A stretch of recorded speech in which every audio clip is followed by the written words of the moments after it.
Hi guys, ang ating lutuin ngayon is mag-adobo tayo ng goya. Tawag nila dito goya. Yung may itlog din guys na manok. Ayun.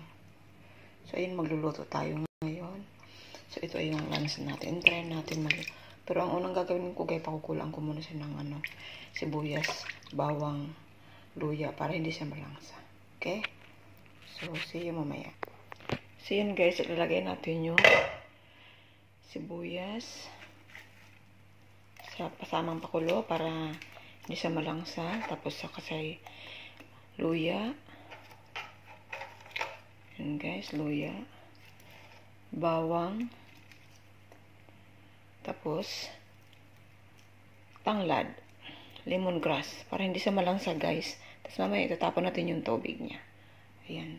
So titingnan natin kung anong resulta niya mamaya guys. So ayan na. Papakuluan na natin guys. Lagyan natin sa medyo may hina na apoy. Ayan. Ayan. So nilagyan ko rin ng asin. May laurel isa. So hintayin natin yan ng ilang minuto bago kumulo. So pakuluan natin siya para hindi siya malangsa. So ayan guys. Tingnan natin kung anong resulta. Guys, napakuluan na natin siya. Ayan na. Hinugasan ko na rin uli para talagang siguradong wala na yung langsa niya. Ayan. Ayan. So, gigisa muna natin. Ito. Kasarap na. Tapos, ito. Toyo. So, di ko alam kung lalagyan ko pa ng lemon mamaya.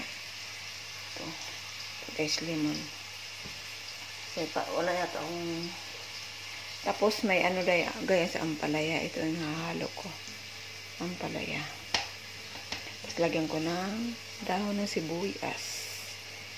So, masarap yan mamaya. Ayan guys.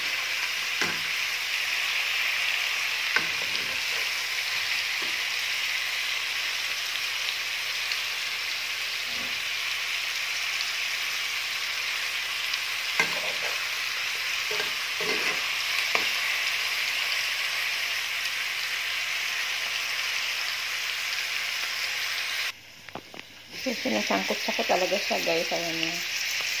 Binabaliktad ko na rin siya. Parang sarap talaga siya. Ayun guys. Naluto na natin ng...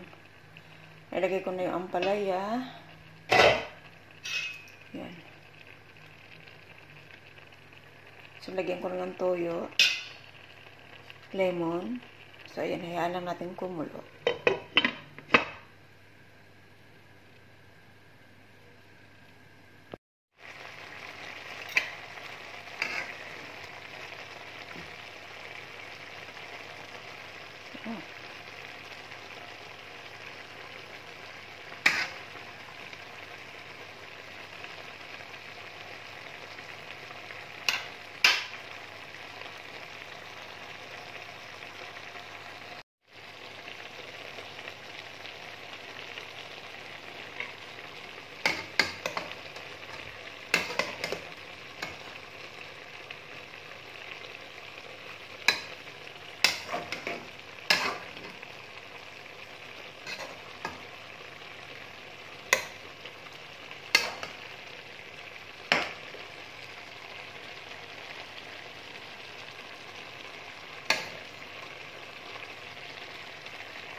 So, ayun guys, tapos na ang ating niluluto guys. Ito na po siya, oh.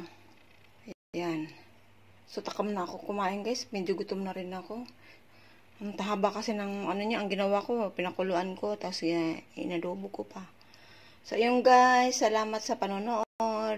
Sana di rin kayo magugutom sa aking luto for today guys. Thank you for watching. Bye-bye. Salamat nga pala sa mga sumusuporta sa aking YouTube channel.